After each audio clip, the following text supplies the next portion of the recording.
Assalamualaikum warahmatullahi wabarakatuh. Di sini saya Ika Indriani akan menjelaskan materi tentang transaksi online. Pengertian transaksi online adalah transaksi yang dilakukan penjual dan pembeli secara online melalui media internet. Tidak ada perjumpaan langsung antara pembeli dan penjual. Selanjutnya, regulasi UU ITE adalah mengendalikan perilaku manusia atau masyarakat dengan aturan pembatasan. Regulasi dapat dilakukan dengan berbagai bentuk, misalnya pembatasan umumnya oleh otoritas pemerintah, regulasi peraturan diri oleh suatu industri seperti melalui asosiasi perdagangan.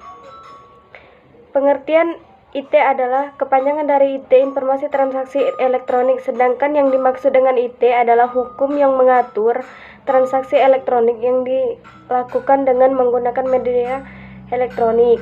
Selanjutnya, Undang-Undang Informasi dan Transaksi Elektronik adalah ketentuan yang dilakukan untuk setiap orang yang melakukan perbuatan hukum sebagai diatur dalam undang-undang ini, baik yang berada di wilayah hukum Indonesia maupun di luar wilayah hukum Indonesia. Secara umum, materi Undang-Undang Informasi dan Transaksi Elektronik atau UU ITE dibagi menjadi dua bagian besar, yaitu pengaturan mengenai informasi dan transaksi elektronik dan pengaturan mengenai perbuatan yang dilarang. Pengaturan mengenai informasi dan transaksi elektronik mengacu pada beberapa instrumen internasional seperti UNCITRAL dan Model Law on E-commerce dan UNCITRAL Model Law on Signature. Bagian ini dimaksudkan untuk mengakomodir kebutuhan para pelaku bisnis di internet dan masyarakat umumnya guna mendapatkan kepastian hukum dalam melakukan transaksi elektronik. Selanjutnya C. Jenis-jenis transaksi online. 1. Transfer antar bank. Transfer dengan cara transfer antar bank merupakan jenis transaksi yang paling umum dan populer digunakan oleh para penjual online. Selain cukup simpel, jenis transaksi ini juga memudahkan proses konfirmasi antara dana bisa dengan cepat dicek oleh penerima dana atau penjual. Prosesnya adalah pertama membeli pengiriman dana yang telah disepakati, lalu seperti dana masuk maka penjual akan mengirimkan barang transaksi yang dijanjikan. Kekurangan transaksi antar bank adalah diperlukannya kepercayaan yang tinggi dari para pembeli sebelum memutuskan pengiriman dana. Di sini tidak jarang terjadi penipuan. Setelah dana terkirim ternyata barang tidak kunjung diterima.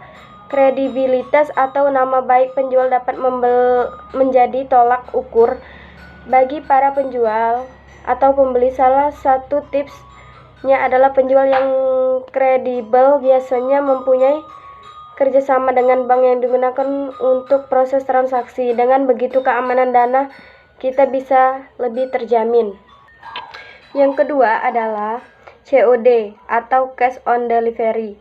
Pada sistem COD sebenarnya masih menganut cara lama, yaitu dengan bertemu antara penjual dan pembeli. Biasanya sistem transaksi ini dilakukan dalam jual beli antar orang ke orang, dan pada umumnya COD ini digunakan untuk barang bekas karena pembeli harus memeriksa dengan baik keadaan barang tersebut. Keuntungan dari sistem ini adalah antara penjual dan pembeli lebih bisa leluasa dan dalam proses transaksi. Pembeli ini bisa melihat dengan detail barang yang akan dibeli dan juga memungkinkan tawar-menawar. Jenis transaksi ini dipopulerkan oleh website jual beli seperti Toko Bagus, Berniaga, dan banyak website jual beli lainnya. Kekurangan dari sistem ini adalah keamanan baik penjual maupun pembeli, karena mungkin saja pihak yang akan kita temui adalah orang yang berniat jahat kepada kita. Oleh karena itu, tips yang bisa dilakukan adalah dengan menentukan tempat transaksi yang aman, bisa di tempat keramaian atau pergi bersama orang yang dapat menjaga kita. Yang ketiga adalah rekening bersama atau rekber. Jenis transaksi jual beli online yang terakhir adalah dengan menggunakan rekening bersama atau yang juga disebut dengan istilah escrow. Cara pembayaran ini disebut dengan berbeda dengan proses pembayaran melalui transfer bank. Jika dalam transfer bank, pihak ketiganya adalah bank, sedangkan dengan sistem rekber yang menjadi pihak ketiga adalah lembaga pembayaran yang telah dipercayai baik oleh pihak penjual maupun pembeli. Dalam hal ini, peran lembaga pembayaran sangatlah penting. Prosesnya yaitu pertama pembeli mentransfer dana ke pihak lembaga rekber setelah dana dikonfirmasi masuk. Lalu pihak rekber meminta penjual mengirimkan barang yang sudah disepakati, dan jika barang sudah sampai, baru dana tersebut diberikan pada sang penjual. Selanjutnya, prosedur transaksi online. Sebuah bertransaksi, kita butuh beberapa persyaratan modal dasar yang sangat penting dalam menunjang suksesnya sebuah transaksi. Yang pertama, keberanian dan ketegasan menentukan klien. Dan kedua, media jual beli. 3. Media telekomunikasi. 4. Metode dan alat pembayaran. 5. Metode dan alat pengiriman. Secara umum, transaksi aman dan sehat yang terjadi melalui tahapan atau langkah sebagai berikut. 1. Pembeli datang dan melihat produk yang dijanjikan penjual. 2.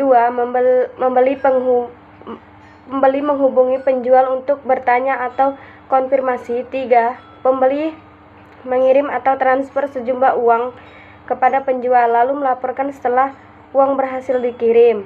Dan yang keempat, penjual mengirim barang yang dipesan pembeli dan mengonfirmasikan pembeli jika telah berhasil mengirim produk.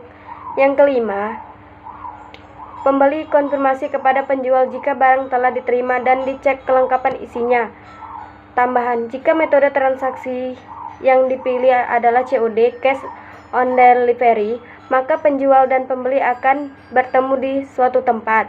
Pembeli akan lihat dan cek produk penjual secara langsung dan membayarnya jika pembeli menyukainya. Dan kesimpulan dari materi ini adalah, jadi transaksi online adalah transaksi yang dilakukan penjual dan pembeli secara online melalui media sosial. Tidak ada perjumpaan langsung antara pembeli dan penjual. Transaksi online sendiri memiliki regulasi dan UIT. Berbagai jenis transaksi online ini di Indonesia. Adapun prosedur atau tahapan bertransaksi online. Terima kasih. Sekian penjelasan dari saya. Lebih dan kurang saya mohon maaf. Wabillahi taufiq wal hidayah. Wassalamualaikum warahmatullahi wabarakatuh.